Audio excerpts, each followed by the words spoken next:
E aí, pessoal, sejam bem-vindos ao último programa dessa série Meia Hora. Hoje nós estamos aqui com o camarada Anderlo, Prazer. Fala, falando. pessoal, beleza demais? Estamos aí para falar um pouquinho aí da história do rock na nossa cidade, né? Os motivos aí que impulsionaram o surgimento das primeiras bandas, né? Até chegar mais ou menos aí meados dos anos 2000, né? A gente vai tentar entender o motivo, né, do desaparecimento, né, da redução, né, dessa presença dos artistas aí no setor, no meio público, né, para que outras pessoas vejam. Isso aí. O Anderlo é historiador, professor de história, roqueiro, baixista do System of a Down. Faz trampo em algumas filmagens de filmes infantis também, né? E ele presenciou bastante, né, dessa trajetória dessas bandas aqui na cidade, né, no meio do rock and roll, da ascensão do rock aqui na cidade. Sim. Como é que começou esse lance aí, Ângelo? Cara, a gente voltando, né? Vamos pensar assim, primeira metade dos anos 80, né? A gente tinha uma situação muito conturbada a nível mundial. Sim. Né? Ali, inclusive a década de 80 é chamada de década perdida, né? Devido a uma série de fatores econômicos, políticos, sociais que estavam apresentando uma deficiência na infraestrutura muito grande. Né? Na verdade, esses problemas eles já vinham ali da segunda metade dos anos 70, né? Com uma crise econômica mundial que estourou. E aqui mesmo no Brasil, na época nós vivíamos durante o regime militar. E ele já parou de dar algumas respostas para a população, né? No sentido de que uma economia que teve um boom, né? Na virada dos anos 60 para os 70, ele apresenta falhas enormes. Certo. Então aquilo fez, né, surgir uma série de críticas, não somente a ausência da liberdade de expressão, mas o próprio consumo da classe média também ele foi posto em xeque. Sim. Então, os próprios militares, em um momento, eles percebem que aquilo não ia durar muito tempo e já incumbiram, né, de promover a abertura política. Então, muita coisa que era totalmente estranho assim, para a população começa a se popularizar. E isso a gente fala, inclusive, do próprio rock em si, da música, né? Consumo de cultura como tudo. Aquela cultura, né, que muitas vezes ela era censurada, né? A gente está falando de uma época aí que a gente vivia sobre o AI-5. Você não pode falar, se você quer tecer alguma crítica, isso tudo tem que ficar subentendido, né? Caso contrário, né? Nem digamos que podia acontecer, né? Poderia acontecer, mas aí você deveria encarar um DOPS. Né? Inclusive a própria cidade de Monlevade, ela teve. Né, muitos casos de repressão aqui, né? Mas uma pequena abertura, né, que foi dada, sobretudo depois de 1979, fez com que algumas vozes elas passassem a ecoar mais. E nisso a gente pode citar, inclusive, essas vozes na música, né? Assim, lógico que se nós conversarmos com pessoas hoje de 60 anos, por exemplo, elas já consumiam, né, a música considerada subversiva. Isso não era uma música de característica para defender a moral e os bons costumes. Então havia um rechaçamento muito grande. Então não somente ali a música internacional, mas os próprios artistas brasileiros, que são muitos, muito bons, de uma grande qualidade, passam a ganhar mais espaço aí na mídia, na televisão, né, no rádio, embora a televisão ainda não tinha chegado em todos os lares, né, pasmem, né? Na verdade a gente pode falar isso até hoje, né, mas né, vamos colocar ali que... Não sei se isso é ruim, mas não chegou, né? Não chegou, mas a gente tem que contar com a possibilidade que a televisão ela vai trazer pontos positivos, porque ela tem coisa ruim, mas também tem coisa boa. E muitos artistas se apresentavam exatamente na televisão. Eu me lembro, por exemplo, da minha tia, uma irmã do meu pai, que ela esperava horas e horas para ver o Ney Matogrosso, né? O Ney Matogrosso ali, que o próprio regime dizia que era um jovem de entre aspas, né, fazendo uma citação deles mesmo, dizendo que era um jovem ali de maus modos com comportamento afeminado, sabe? É o que era dito, assim. Então, assim, a gente tem aqui um grupo ali que consome esse tipo de produto, mas não era acessível a todo mundo, né? Então, assim, a gente vai ver aqui mesmo na cidade, né? Existe uma gama considerável de pessoas que consomem já esse produto.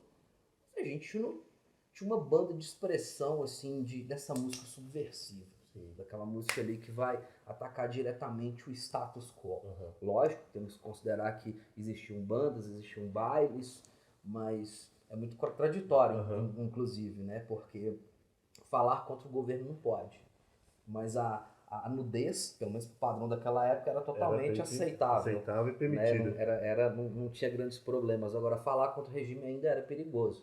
Mas ainda tinha os corajosos, né? Aqui em João Molevade a gente tem ali, não sei te falar assim, exatamente a data certa, né? Mas você tem lá, por exemplo, a banda Defuntos, que os caras já se apresentavam naquela época. Do Nozinho baterista, né? Assim, foi fundamental, assim, sabe? Porque as pessoas iam para ver aquilo, né? Eu nasci em 1984, não acompanhei de perto aquela época, mas eu tenho relatos que as pessoas faziam fila para ver os caras. Então, assim, eles têm uma importância ímpar na história musical da região, né? Então, isso aí é sensacional. Mas, por exemplo, eu, que cresci, assim, nasci nos anos 80, mas eu percebi, por exemplo, ali que na minha casa já existiam muitos LPs de rock, né, que eram do meu irmão. Então, assim, eu lembro de eu criança pegando singles do Iron Maiden, disco do Queen, disco do Kiss, e ficava, assim, admirado com aquelas capas e tinha prazer de colocar aquilo para ouvir, eu criança. Então, assim, né, na questão da influência musical do rock, ela foi muito forte na minha vida. Pode parecer assim, não, ele está exagerando, não, mas eu, com 6 anos de idade, colocava um disco do Iron Maiden, The Number of the Beast, para ouvir. Porque eu achava aquilo uma coisa totalmente diferenciada. E isso, inclusive, ajudou muito a formar, assim, a minha personalidade, né? Porque eram letras diferentes daquilo que a gente estava acostumado a ouvir. Mas, mesmo assim, eu acho que o grande marco inicial, né, que fez com que todo mundo despertasse para a música, eu acho que foi o Rock in Rio, sabe? Porque todo mundo falou disso. Poxa, aquilo foi uma coisa sensacional, porque existiam festivais nos Estados Unidos, existiam festivais na Europa, mas ninguém nunca tinha visto nada parecido no Brasil, sabe? A televisão, ela não vai transmitir um show do Queen, ela não vai passar um show do Black Sabbath, não existia isso. O que acontece é que as pessoas consumiam aquele produto, mas muitas pessoas ainda nunca tinham visto os caras. E o Rock in Rio, aqui no Brasil, numa época que o regime militar, ele, como a gente estava falando, ele já estava dando, né, já estava muito frágil, né? Então, 82 ali, quando, inclusive, partidos políticos, né, que surgiu o pluripartidarismo no Brasil, então surgiram vozes de todos os cantos, elas foram amplificadas mesmo. Então, o Rock in Rio, assim, sabe, sendo televisionado, a primeira vez que surgiu o termo, inclusive metaleiro, né, que muita gente não gosta de ser chamado metaleiro. Você fala assim, cara, eu não sou comerciante de metal, você chama de metaleiro. A Globo falou os metaleiros, e aquilo virou até um bordão, a galera chama de metaleiro, sabe? Xingamento, né? Pô, que metaleiro, cara. Então, cara, é uma situação, assim, sensacional, porque as pessoas, além lógico que a gente tem que contar, igual você tem o próprio Defuntos aqui, as pessoas, elas queriam tocar, mas também ter um instrumento musical numa inflação absurda, ninguém consegue comprar. A gente está falando de uma cidade que, sim, existiam pessoas que tinham condições, né, de adquirir bons instrumentos musicais, mas era uma realidade muito pífia, assim, era uma situação muito complicada.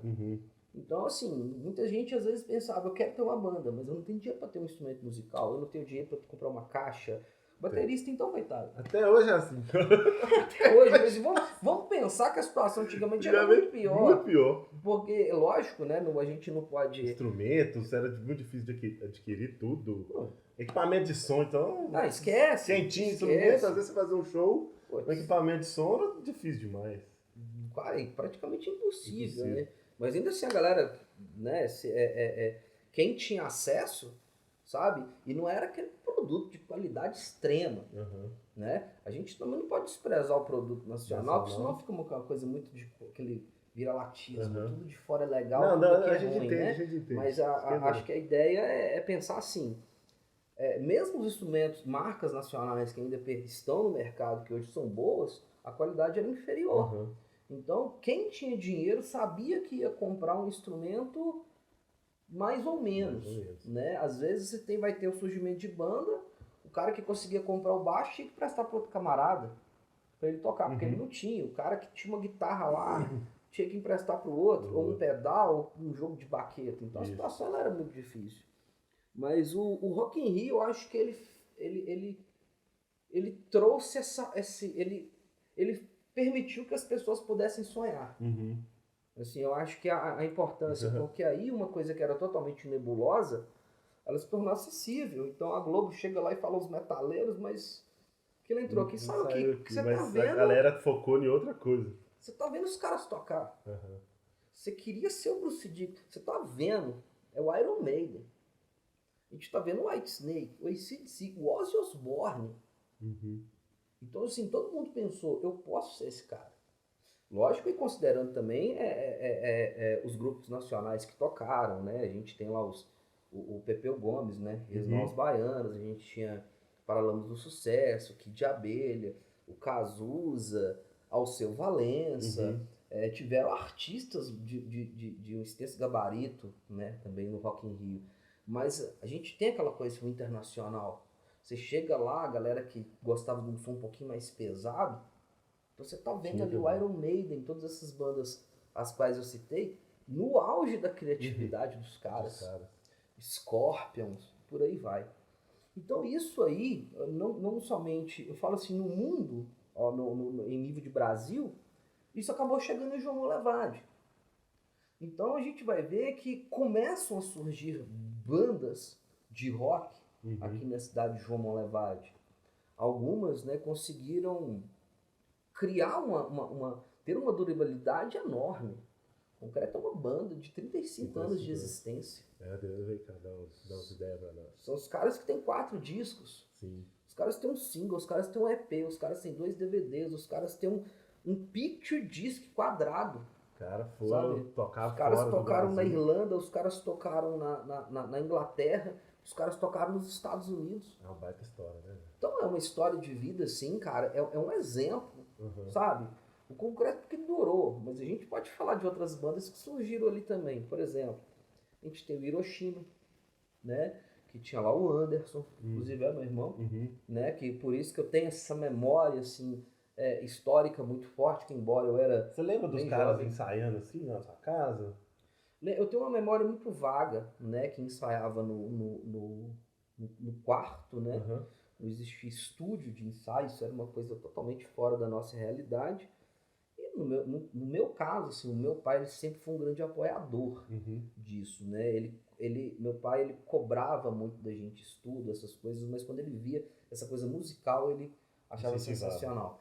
Porque meu pai ele era músico, não músico profissional, não de formação, mas meu pai assim, ele era autodidata, ele tocava muitos instrumentos musicais e ele achava sensacional, mesmo não gostando daquele tipo de música, né? Então, por exemplo, você tá lá em Hiroshima, né, que tinha o meu irmão no baixo, você vai ter ali o surgimento da plataforma ocidental, né, que inclusive era o Belmar Diniz, sabe? Já vi ele postando, já, né, o maior visual de Menudo, né, altos mullets. Mullet, pô, aquilo era o corte da época, todo mundo né? dos anos 80 tinha aquele cabelo, que coisa horrorosa. Bom, ainda bem que eu vivi minha adolescência no final dos anos 90, porque aí, difícil. Mas, então você vai ver que depois, né, surgiu Química também, né, que esse tio era o Jean-Pierre, Geraldinho Turuna, você vai ter o Alexandre Fornalha, o Mark, né, que inclusive hoje ele toca lá na Bonaparte também. Mark Júnior. Né, a gente tinha lá Planeta Som, deixa eu ver, sabe, cara, tinha o Câmbio Negro. Então, assim, eram muitas bandas e eu acho que essa galera eles não têm a dimensão da importância deles para a história dessa cidade. Porque a galera quer na raça.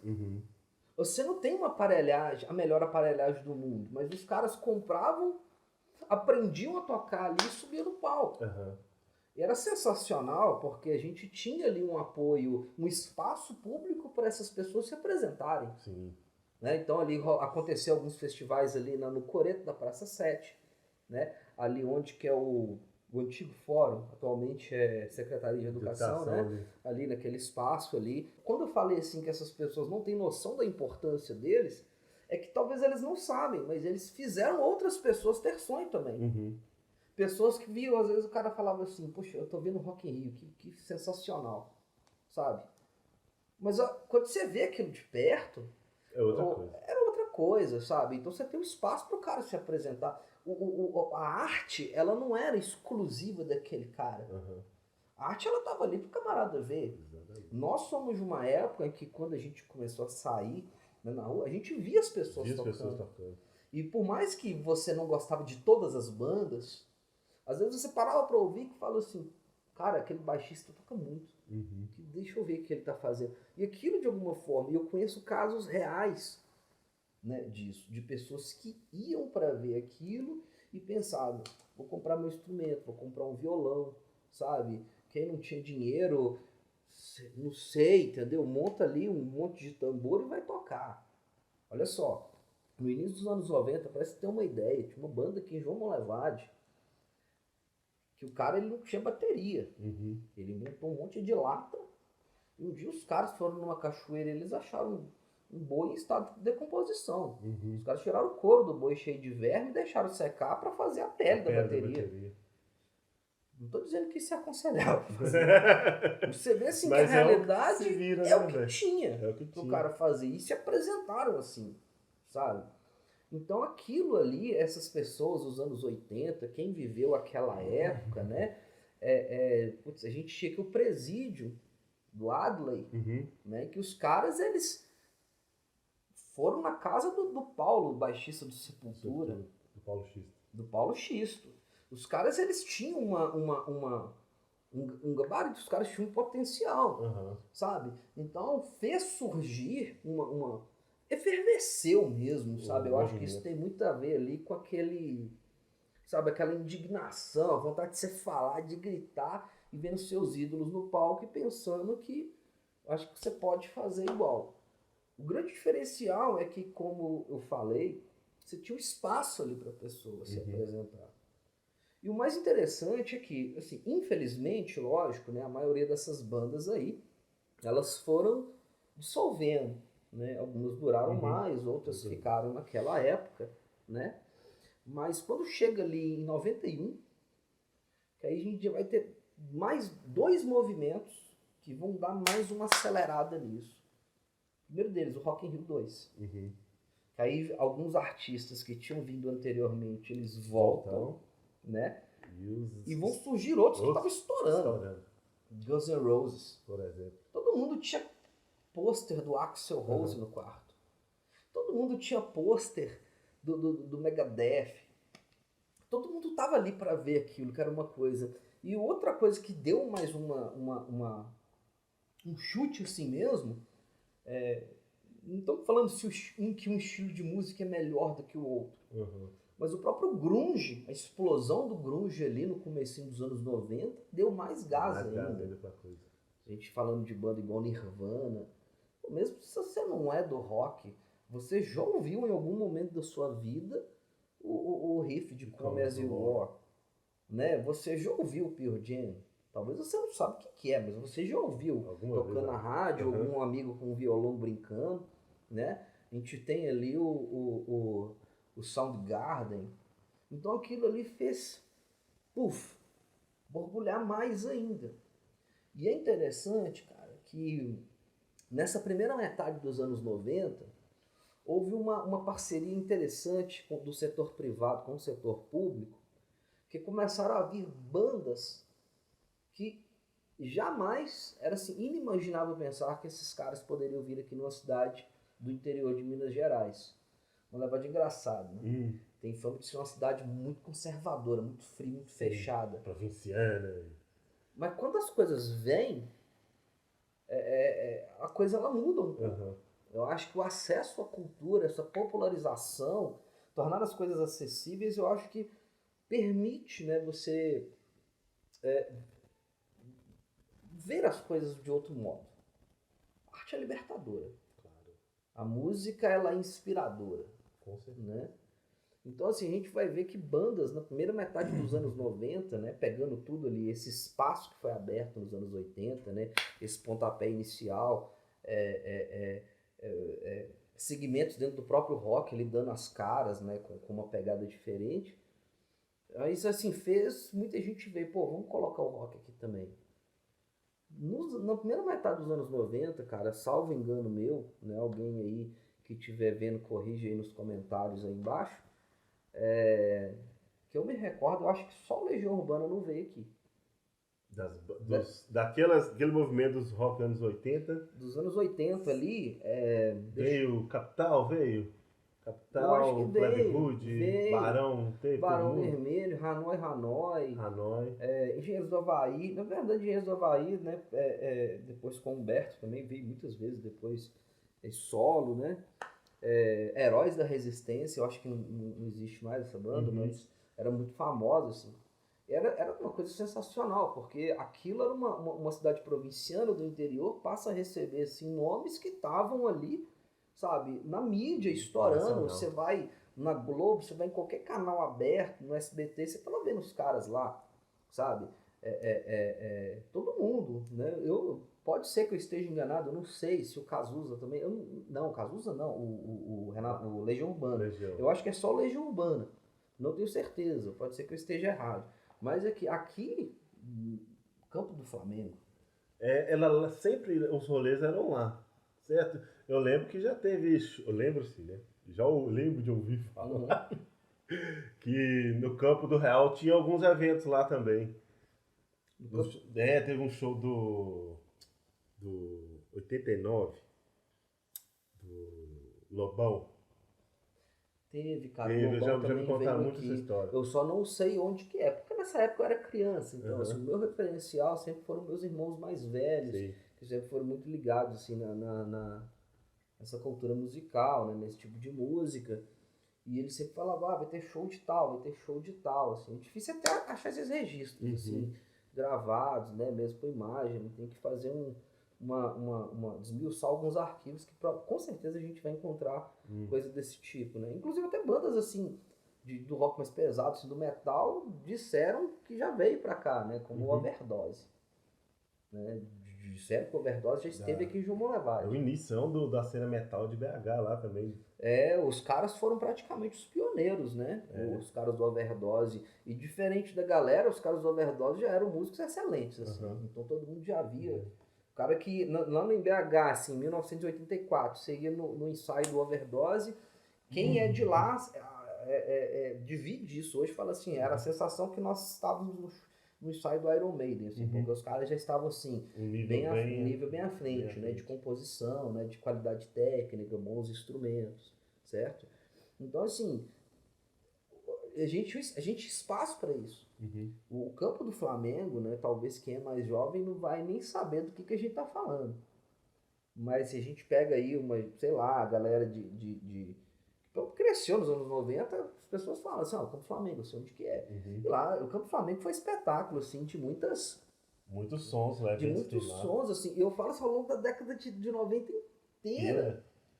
Porque veio todas essas bandas de fora que estavam na mídia, estourando, os caras tudo ali, entendeu? Fazendo show demais, lançando disco, vendendo, ganhando disco de ouro, né? Pô, e vim tocar aqui. Você ganha disco de ouro hoje. E vim tocar aqui apresentando, aquilo era sensacional, sabe? E ainda continua, porque aí apareceram, né, outras pessoas para vamos injetar aqui também, vamos continuar. E é interessante que aí a gente vai pegar talvez um momento ali na segunda metade dos anos 90, tiveram festivais aqui privados e públicos, acho que você só vai ver em BH.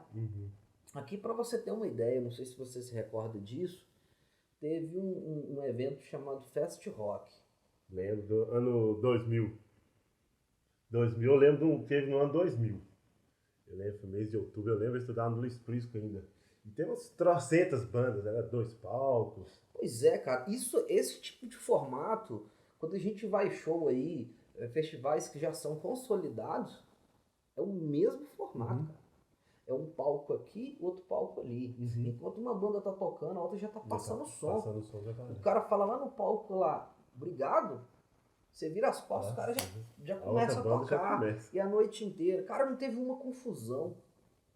Um negócio super bem organizado, muito bem articulado, né? Não vou falar o nome das bandas aqui para não correr o risco de ser injusto com ninguém, né? Mas a gente vai ver que as bandas da cidade aqui de João Molevade aproveitaram muito disso, né? Por exemplo, nesse Fest Rock, eu lembro que tinha lá o Alto Reverse, né? Que depois virou Alta Voltagem, né? Que tinha o Júlio na bateria, Tropeço, o Marcelo Tropeço no baixo. O Ariston, na época, não, o Ariston era o Ariston veio o Ariston veio depois, porque o Ariston, na verdade, ele veio de uma banda aqui que se chamava Quinta dos Barões, exatamente, né? Aí na época lá, era o Gucci chegou a cantar com os caras. Gucci, né? verdade. O Gucci chegou a cantar com os caras, mas aí tinha o Daniel. Daniel que era o vocal, O Daniel que era o vocal. O Gucci dividia, né, o vocal lá com o Daniel. A gente vai ter lá o Thiago na guitarra e o Vinícius no teclado. E depois aí o próprio Thiago e o Vinícius, eles saíram e foram pro Infocus. Isso. Né? Aí foram lá tocar com o Marco Aurélio, o Pedro, né? O Laquinho, né? Essa rapaziada aí. Antes era o Vitor, né? Que era o guitarrista do Infocus, que inclusive ele até estudou comigo há anos. No Juliano também tocava com eles. Sim, Juliano, claro. O Juliano, sim. E esses caras, eles rodavam a região toda. Nesse festival aí, tinha lá Insígnios do Cais, que eu acho que de todas, assim, não vou falar maior não, porque não é o objetivo de fazer comparação. Qualquer comparação, eu acho que ela não pode ser justa.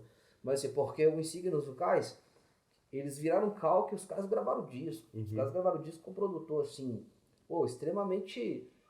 de alto nível, assim, de Belo Horizonte, né? E na época era o Bolinha, o Dalton, Betinho no baixo, né? Que era um baixista, assim, fodaço, assim, né? Você tinha o Jorginho e o Guilherme, né? Então os caras gravaram o disco, sabe? Então foi aproveitando uma coisa, parece que foi puxando a outra.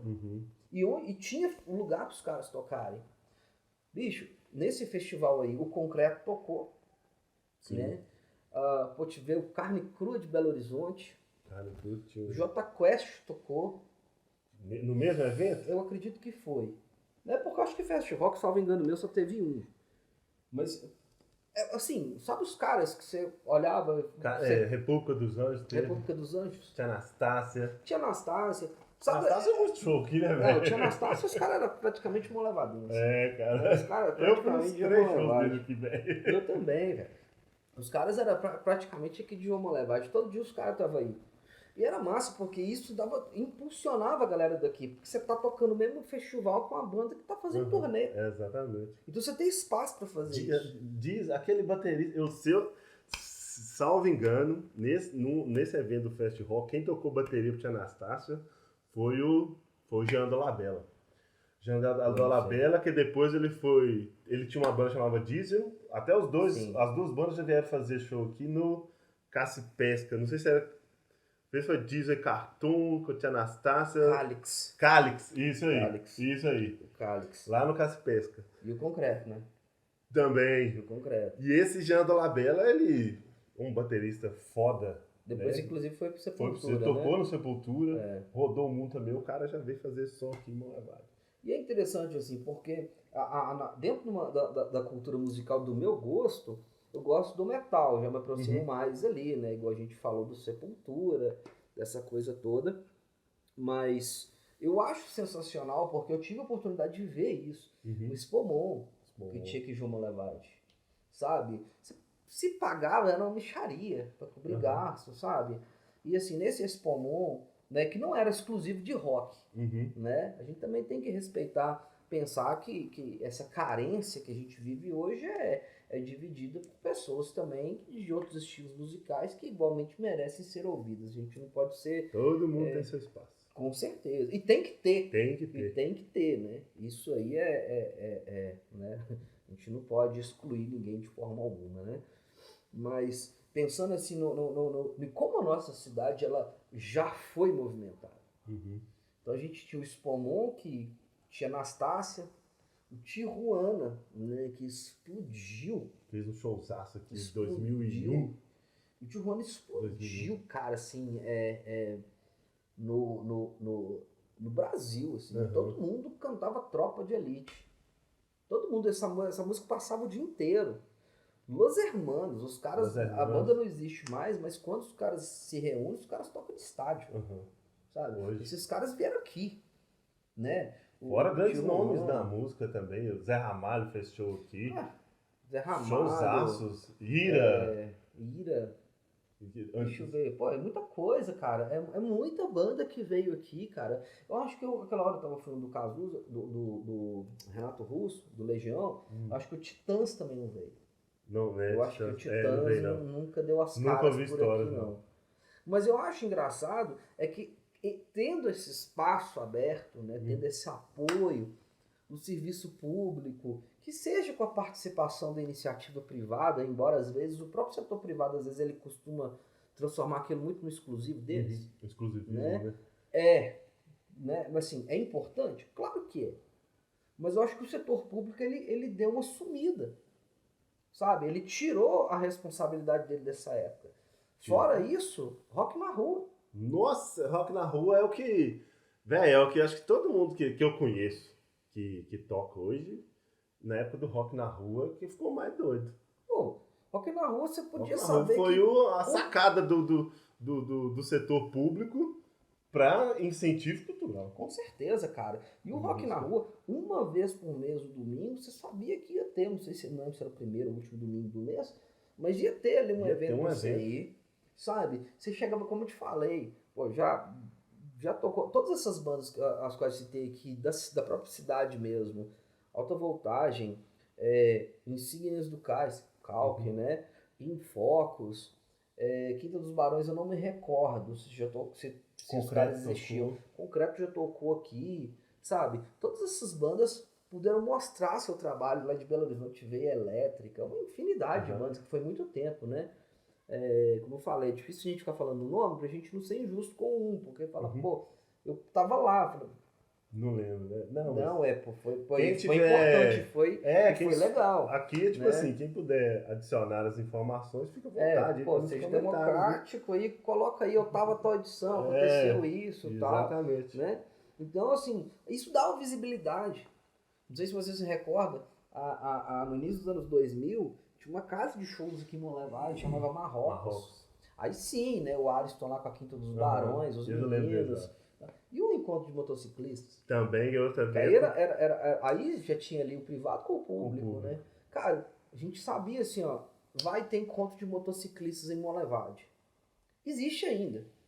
Mas se a gente fizer um comparativo ali da primeira metade dos anos 2000, cara, as pessoas um mês antes de aquilo começar, estavam falando, vai ter encontro de moto, vai ter encontro de moto. Ou então vai ter cor de motoqueiro. As pessoas não gostam que fala motoqueiro, né? É igual metaleiro, né? Motoqueiro é igual metaleiro. O cara que é motociclista me chama de metaleira, fala assim, motoqueiro. É tipo isso aí. É tipo isso aí. É o certo, é motociclista, de fato, eu sei, né? Então, assim, as pessoas já ficavam na expectativa. Então, se a gente for parar pra pensar na cidade, cara, o tempo inteiro tinha alguma coisa pra você fazer. Exatamente. O calendário cultural era... preenchido, assim. Borbulhava. Quantas bandas aqui, bicho. E era assim, banda de tudo quanto é tendência que você pode imaginar. De pop rock, de punk rock, de heavy metal, sabe? De um rock misturado com eletrônico, de tudo. Tinha espaço para todo mundo. Ou você ia estar no Spomon, ou você ia estar ali no Fest Rock, ou você ia estar até na escola tinha show. Tinha. Até na escola tinha show. Não, cara, isso com as feiras culturais, eu lembro que no Cônigo Higino eu fui muita feira cultural com banda tocando lá, só. Pararam com isso, por quê? Que bosta, velho. Eu acho que isso aí é mais uma questão de burocracia da própria escola mesmo. Né? É difícil, porque acaba assim que... é aí que tá, porque deveria ter um apoio do setor público nisso também. Porque caso contrário, fica só responsabilidade para um. É uma coisa que tem que ter uma participação maior para fazer assim, a coisa acontecer, sabe? Acontecer bem feito. Porque só acontecer não é difícil, não. Mas acontecer bem feito, com gosto, você saber que você vai, tal final de semana tem isso, tal aquilo, e você vai ser presenteado com coisa boa, você vai voltar satisfeito para casa. O artista volta satisfeito para casa porque ele sabe que ele vai fazer um bom trabalho. O público foi lá, se divertiu. Você está gerando emprego, cara. Porque às vezes você pensa na banda, mas e a rapaziada do som? Exatamente. Vai acontecer sem eles? Não vai. E o camarada do som, ele não vai fazer tudo sozinho. Precisa do ajudante. E o senhorzinho ali que vai colocar ali a barraquinha dele, o churrasquinho dele. Pra vender uma serva. Sabe? Cara, você aquece a economia. As pessoas às vezes acham que isso é gasto. Lógico que tem gasto, mas isso aquece a economia. Movimenta, né? E você está movimentando bem, sabe? Então isso dá projeção. Cara, eu fico pensando, hoje, eu tenho 36 anos. Você tem 36, quanto? 39. Entendi. Então assim, pô, você quer ver um show hoje? Tem aqui na cidade. Você vai encontrar show aqui na cidade. Mas não com a mesma efervescência como tinha no passado. Você vai pegar o camarada hoje, você que é professor de música também, você vai ver, cara, que tem a galera que quer aprender a tocar. Mas compara, por exemplo, antigamente. Não tô falando que o cara de hoje não presta, não é isso. Mas antigamente era mais. Porque o cara, ele sabe que ele vai ter um espaço. Hoje ele vai aprender para fazer o quê? Playthrough? Cover? Eu faço isso. Fazer vídeo na internet, isso. Mas aquilo ali... E o ao vivo ali, a sensação, o tato mesmo de você executar o negócio, cadê? A gente tem aqui, por exemplo, tem bar aqui em Monlevade que é de qualidade, cara. De novo, né? A gente não pode ficar citando não para não ficar sendo injusto com os outros, mas massa demais, velho. Mas só, uma cidade de quase 90 mil habitantes, o público entra onde nisso? O setor público. Ficou parado esse tempo. Ficou parado. Aí como é que o cara vai chegar lá? Ele precisa de sobreviver, precisa de vender, precisa do comércio dele. Como é que o cara vai? Tá, mas cadê o setor público para apoiar? Entendeu? Onde que tá? Não vai mais ter show? Cara, pouquíssimas pessoas sabem de um fato. Essa cidade, ela produziu, né, um cara que chama Jairo Guedes. Jairo Guedes é um cara que ele foi assim, se não fosse ele, o Sepultura não existiria. Por que não existiria? Porque ele é de João Monlevade. O Jairo Guedes, ele sai daqui no início dos anos 80 e muda para Belo Horizonte. Tocava guitarra e conheceu o Max e o Igor do Sepultura. Pelos relatos, por tudo que eu já li, por tudo que eu já ouvi, com as pessoas que eu já conversei sobre isso, falava assim, não, os meninos tinham potencial. Mas eles não eram sérios. O Jairo, ele era um pouco mais velho que os caras, e quando ele chegou, descobriu que os caras estavam precisando de alguém para acompanhá-los, né, na banda, o Jairo Guedes se colocou à disposição e falou assim, eu vou. Só que o Jairo, ele pega, né, uma banda bagunçada. Porque se você pegar a faixa etária dos caras hoje, 50, um tem 50, outro 51, outro 52, é igual. Lá. Mas na época você pega um de 13 para um de 15, já dá uma diferença na mentalidade. E o Jair simplesmente chegou e falou, eu entro, cara. Mas primeira coisa, eu não quero tocar com esse cara aqui, que esse cara é meio moleque. E aqui nós vamos tocar direito. Caso contrário, eu vou sair fora. Ele endireitou os caras. E é uma coisa assim sensacional isso, cara. Porque assim, os caras tinham mais ou menos as mesmas influências musicais. Queen, Kiss, Iron Maiden, Discharge, pronto. Mas tinha umas bandas mais pesadas da Europa que eles se inspiravam nessas bandas. Que é o Battery, o Venom e o Hellhammer. Os caras falaram assim, nós queremos fazer um som mais ou menos desse aqui,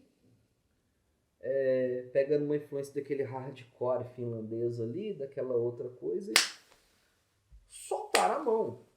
Só que os caras não perceberam que eles pegaram uma coisa que já existia, mas eles melhoraram e muito uma coisa que existia. Né, os 2 primeiros discos do Sepultura, que assim, a pegada toda do Jairo, cara. É o Jairo que endireitou aquele negócio. Ele que arranjou. Ele que fez, ele que colocou ordem na casa e fez acontecer. Os outros caras têm o seu crédito, lógico, né? Todo mundo participou, compôs, escreveu. Mas eu penso assim, o Jair é o cara que fez acontecer a coisa toda. Infelizmente ele não durou muito tempo na banda, mas o disco que fez assim o Sepultura crescer mais ainda, ele deixou ele bem adiantado. Antes da entrada do Andreas Kisser, né? Então assim, um cara de mão levade. E sabe o que acontece? Isso que esse cara produziu ali em meados dos anos 80, você vai para a Noruega, você vai para os Estados Unidos, você vai para a Alemanha, você vai para o Japão, você vai para a Finlândia. Os caras olham para aquilo ali e falam assim, Brasil, a gente não reconhece o cara daqui, velho. O cara daqui, ninguém conhece o cara. Sabe? Você é o cara rua, que... Ninguém nem conhece, nem sabe quem é. É o cara, assim, que não tem uma placa de honra pro cara. Na verdade, muitos deveriam ter essa placa, óbvio. Mas é o cara que inspirou uma geração da galera do metal pra falar assim, ó.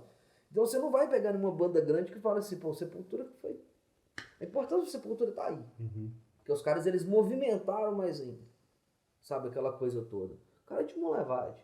A gente tem aqui no Brasil, no Brasil não, no mundo, uma das maiores cantoras líricas, Sylvia Klein.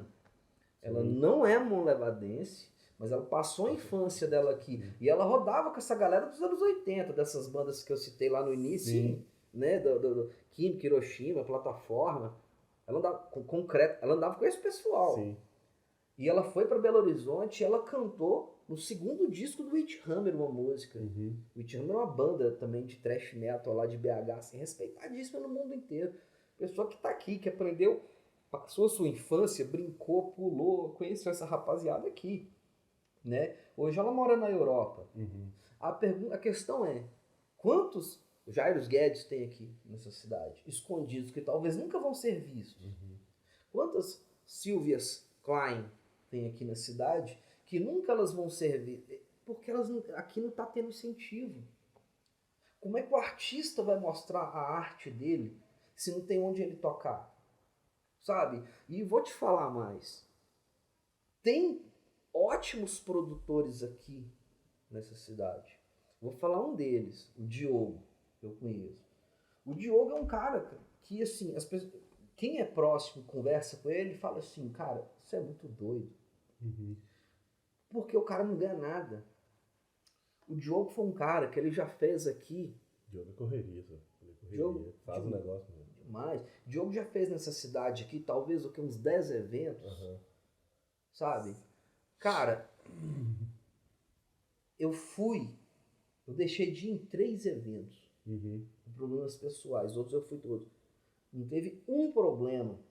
O cara faz contato com as bandas, ele fica incumbido de trazer as bandas pra cá. E é evento de linha, com som bacana, organizado. Extremamente organizado. O cara dá conta de tudo, velho.